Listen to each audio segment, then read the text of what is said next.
The city of New York has always been a landscape defined by its contrast of harsh realities and luminous dreams, a place where the biting winter wind sweeps through concrete canyons while inside historic walls, a different kind of warmth takes shape. On a bitterly cold Thursday afternoon in the early months of 2026, the streets surrounding the theater district are quiet, wrapped in that unique hush that only a true northeastern freeze can bring. Passers-by wrap their coats tightly against the chill, their breaths blooming into white mist under the pale gray sky. Yet, just a few blocks away from the main thoroughfare of Broadway, a small but dedicated group of theater enthusiasts begins to gather outside the historic Westside Theatre. They drift into the box office one by one, driven by a quiet excitement, hoping to catch a glimpse of magic or perhaps score a last-minute ticket to a production that has become the talk of the town. Inside the lobby, the air is thick with anticipation and the comforting scent of old wood and velvet, a stark contrast to the unforgiving frost outside.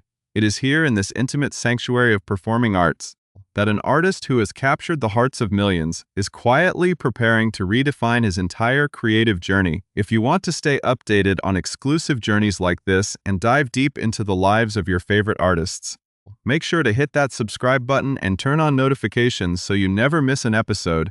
As the hands of the clock tick closer to an hour before showtime, the theater itself remains empty. A vast expanse of vacant seats facing a stage that has seen decades of storytelling. Sitting quietly in the front row, holding a warm cup of tea, is a young man whose face has become synonymous with a generation of modern musical storytelling. Joshua Bassett sits in the dim light, projecting a natural, effortless charisma that immediately fills the space around him. For anyone stepping into this environment, the transition from the chaotic streets of Manhattan to the serene presence of such a grounded performer is striking, demanding a moment of mental adjustment just to process the reality of the encounter.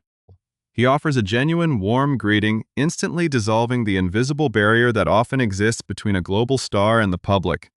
Settling onto the edge of the wooden stage, the atmosphere becomes conversational, transforming the grand space of the theater into a private room where reflection and vulnerability can take center stage. This moment represents more than just a routine interview. It is a snapshot of an artist at a major crossroads, balancing the massive momentum of a soaring career with a deeply personal return to the very artistic roots that first sparked his passion. The year 2026 has only just begun, yet it is already shaping up to be a definitive era for the young performer. Having recently announced the upcoming release of his highly anticipated memoir, titled Rookie, and currently making his off-Broadway debut in the legendary and iconic production of Little Shop of Horrors, the velocity of his life seems to be moving at full speed. This current theatrical run represents a profound homecoming, a deliberate step away from the massive television sets and arena-sized expectations back into the raw, immediate world of live theater.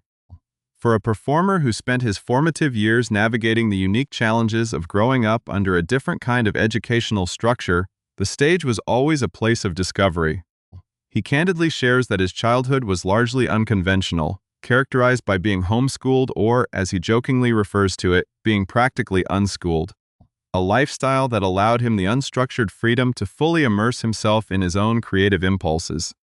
It was during these early years that the foundation for his artistry was built, driven not by rigid academic schedules but by an innate need to create, to tell stories, and to explore the boundaries of his own imagination. Returning to the theater world as an adult, however, proved to be an entirely different challenge, requiring the awakening of artistic muscles that had left unused for nearly a decade. The rehearsal process for a major New York production is notoriously demanding, a high-stakes environment where there is little room for error and the pressure to perform can feel overwhelming. Joshua openly admits that the initial phase of this journey was filled with a surprising amount of anxiety and self-doubt. Coming from a background where early theater teachers used strict, traditional methods, warning their young students that the professional industry was full of harsh criticism and screaming directors, he carried a lingering apprehension into the rehearsal room. There were moments early on when lines would suddenly slip from his memory, sending a wave of panic through his system. In those tense moments, the fear of failure loomed large, a reminder of the immense weight that comes with stepping into an established, beloved property. Yet, the reality of the New York theater community turned out to be a beautiful subversion of those childhood fears, offering an environment defined not by hostility, but by an overwhelming sense of community and mutual respect. This sense of communal support became the bedrock of his experience at the Westside Theatre, creating a stark contrast to the competitive nature often associated with the entertainment industry. The production functions as a tight-knit family, a collective of artists sharing close quarters and leaving egos at the door in pursuit of a shared artistic vision. In an industry where success can often isolate an individual, the shared dressing rooms and collaborative spirit of the off-Broadway stage offered a profound sense of grounding. The daily interactions with seasoned professionals and the immediate electric feedback from the live audience provided a beautiful melting pot of creative energy. Each evening presents a fresh opportunity to explore the nuances of the performance, allowing the character to evolve naturally night after night. This slow, deliberate process of refining the craft in real time has brought a renewed sense of joy to his work, proving that the anxiety of the early rehearsals was merely the prelude to a deeply rewarding artistic awakening. The character at the center of this current journey is none other than Seymour Krelborn, the awkward, well-meaning florist's assistant whose life is dramatically upended by an extraordinary and bloodthirsty plant. Little Shop of Horrors has long held a sacred place in the canon of American musical theater, known for its dark humor, infectious score, and cautionary tale about the corrupting nature of ambition. Interestingly, despite the show's massive cultural footprint, it was a story that Joshua had never actually seen in its entirety before receiving the offer to join the cast, though it had long been a favorite of one of his older sisters. The immediate draw to the role lay within the complex emotional arc that Seymour undergoes throughout the narrative. It is a part that demands a wide, challenging dramatic range, requiring the actor to transition from a quirky, bizarre, and deeply insecure young man into someone caught in a downward spiral of chaotic choices. The character presents a fascinating psychological study, tracking how a person with fundamentally decent intentions can slowly begin to blur the line between right and wrong when faced with extraordinary circumstances as the interview unfolds on the edge of that quiet stage. The conversation naturally deepens, moving past the surface details of the production to explore the deeper thematic elements that make this chapter of his life so compelling. The anticipation in the air is palpable, a feeling that something significant is unfolding within the walls of the Westside Theatre. The journey of transforming into Seymour night after night is not just a professional milestone but a mirror to the larger themes of identity, growth, and vulnerability that are currently defining his work across all creative mediums, including his music and his writing. With the final performance dates approaching and a major transition on the horizon for the production, the true weight of this moment begins to reveal itself, setting the stage for a deeper exploration of what it means to truly find oneself under the intense spotlight of the public eye. The transition from the initial trepidation of rehearsals to the electric reality of live performances marks a turning point in any actor's life, but for Joshua Bassett it became a masterclass in artistic resilience. Navigating the intricate emotional maze of Seymour Krelborn requires an incredible amount of psychological stamina, a requirement that became beautifully manageable thanks to the presence of a truly remarkable co-star.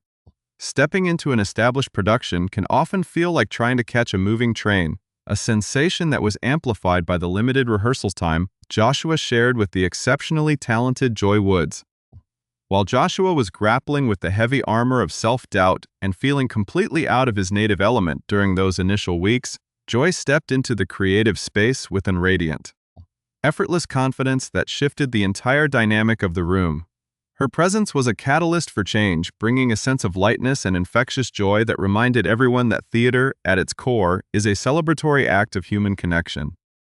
She helped him dismantle the rigid, overly serious mindset that was paralyzing his performance, gently guiding him toward a place where he could loosen his grip, trust his instincts, and simply enjoy the creative process of making art. This collaborative alchemy reaches its absolute peak each evening during the performance of the show's most iconic anthem, a musical milestone that both the audience and Joshua look forward to with immense anticipation. Sitting on that stage night after night, Joshua describes having a literal front row seat to an absolute vocal and emotional powerhouse, watching in pure amazement as Joy delivers a performance that anchors the emotional heart of the entire narrative. Beyond the grand musical numbers, the production demands a high level of physical and dramatic tension, particularly during a pivotal, high-stakes altercation scene that serves as a turning point for the characters. For an actor, these intense, visceral moments are the ultimate playground, offering an opportunity to lean into the raw, unvarnished aspects of human nature and explore the darker, more chaotic corners of a character's psyche.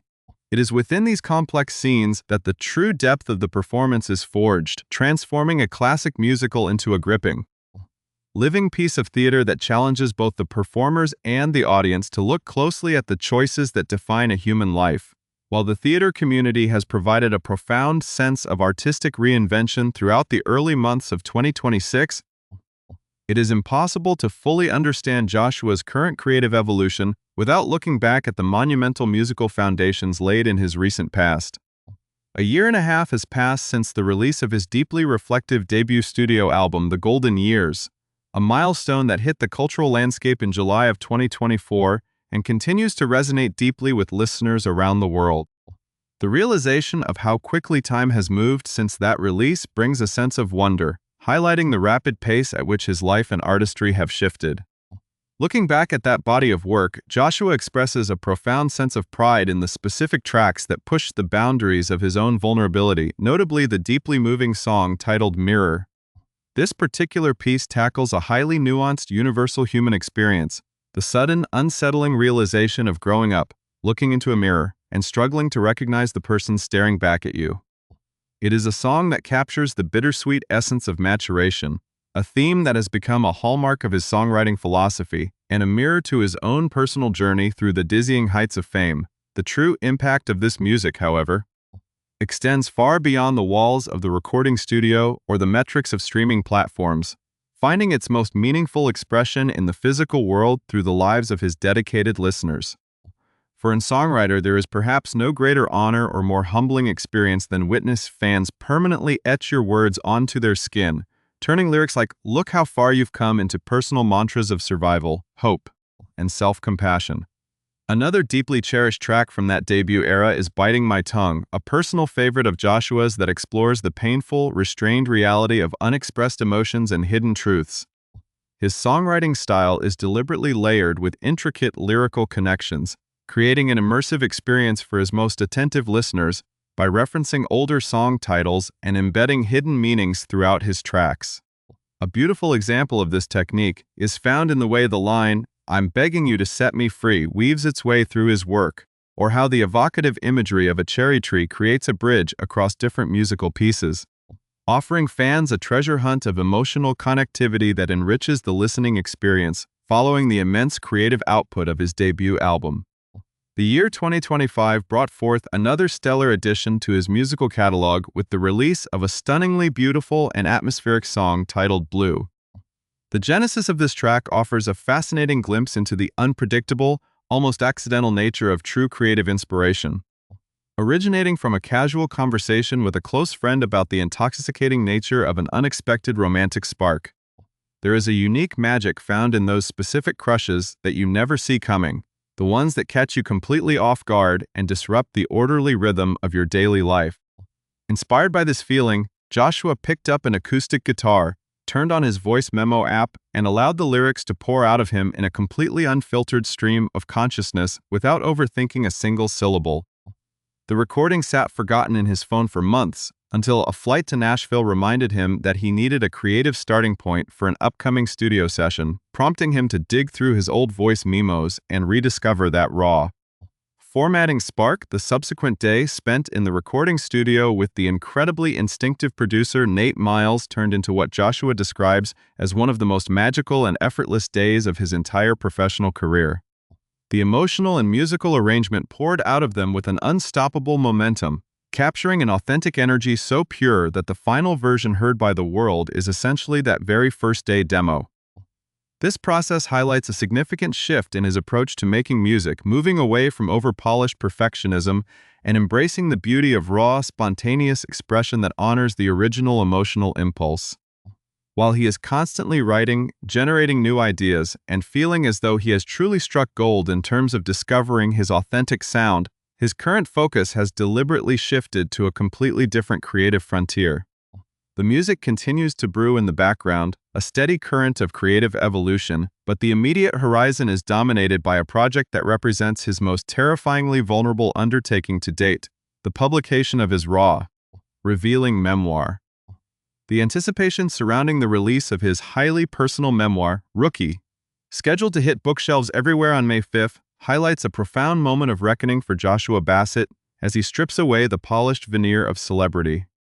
Describing the process of writing this book as his most vulnerable and deeply terrifying piece of work to date, he traces the origins of this narrative back to an unconventional childhood that was entirely detached from standard societal structures.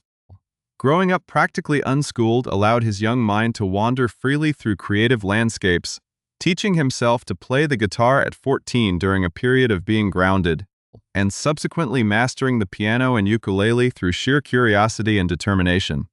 His initial foray into songwriting was born from the pure, innocent desire to ask a girl to his high school homecoming dance, a simple act that ignited a lifelong passion for converting complex human emotions into musical language. By the age of 16, he was packing his life into his car and driving up to Los Angeles, navigating the daunting streets of Hollywood, and frequently sneaking into elite entertainment industry events where he felt like an absolute outsider. This early period of pretending to belong in rooms filled with established artists forced him to confront the pervasive nature of the imposter syndrome, a psychological phenomenon that follows even the most celebrated figures in the entertainment industry. A definitive moment occurred during the filming of the first season finale of the massively successful series High School Musical. The series, when the overwhelming pressure culminated in a severe emotional breakdown on set. In a moment of profound despair, the showrunner Tim Federle pulled him aside to ask what was wrong, prompting Joshua to confess his deepest fear, that he was a complete fraud who had no idea what he was doing under the intense spotlight. Tim responded with a revelation that altered Joshua's entire worldview, admitting that despite his years of experience and leadership position, he arrived on set every single day worried that people would finally discover that he was also just figuring things out as he went along. This powerful exchange laid the conceptual foundation for the title of his memoir, Rookie, serving as a universal acknowledgement that almost everyone is navigating life without a perfect blueprint. The core philosophy of the memoir splits into two distinct, powerful movements that mirror the turbulent trajectory of achieving massive success at a remarkably young age. The first half of the book functions as an inspiring, energetic call to action, urging readers to courageously pursue their wildest dreams, embrace their innate potential, and maintain an unwavering belief in their own capabilities. However, the narrative takes a sharp, introspective turn in the second half, pivoting toward the deeper, often neglected aspects of human existence and exposing the reality that external accolades can never truly heal internal voids. Joshua shares a poignant story about a close friend's father who read an early draft of the manuscript and was so profoundly moved by its message that he chose to resign from his long-standing career as a lawyer that very day. This massive life change exemplifies the exact impact Joshua hopes his book will achieve, giving individuals the profound courage to stop merely existing, to abandon paths dictated by societal expectations, and to actively step into their truest, most authentic lives while finding comfort in the knowledge that they are never truly alone. As this expansive conversation on the quiet, darkened stage of the Westside Theatre begins to draw to a natural close, a wave of warm nostalgia settles over the space, bringing the journey back to where it all began. Reflecting on the recent historic 20th anniversary of the original High School Musical film franchise, Joshua looks back at his own time within that universe with a deep sense of gratitude and affection. When asked about his absolute favorite musical piece to perform from those iconic films during his television run, he answers without a single moment of hesitation, naming the beautifully romantic ballad "Can I Have This Dance" as his ultimate favorite. Singing that specific track alongside the incredibly talented Sophia Wiley transformed a routine day of production into a magical, deeply memorable milestone that remains locked in his memory as a highlight of his early career. This reflection serves as a beautiful reminder of how far he has traveled from those initial days on a Disney set to standing on a prestigious New York stage. Completely transforming his identity as an artist, the current chapter at the Westside Theatre is rapidly approaching its own major transition, marking the end of a truly historic run that has redefined Joshua's relationship with live audiences. Theatergoers have until March 1 to witness his captivating, emotionally raw portrayal of Seymour Krelborn, after which the production will welcome the exceptionally talented Jordan Fisher to step into the iconic role. This changing of the guard represents the beautiful, cyclical nature of the New York theater community, where stories are continuously passed from one artist to the next, each bringing a unique breath of life into classic characters. For Joshua, leaving the flower shop means stepping forward into an expansive future filled with the release of his book, the continuous evolution of his musical identity, and the ongoing pursuit of an authentic life lived far beyond the surface of public acclaim. His journey stands as a powerful testament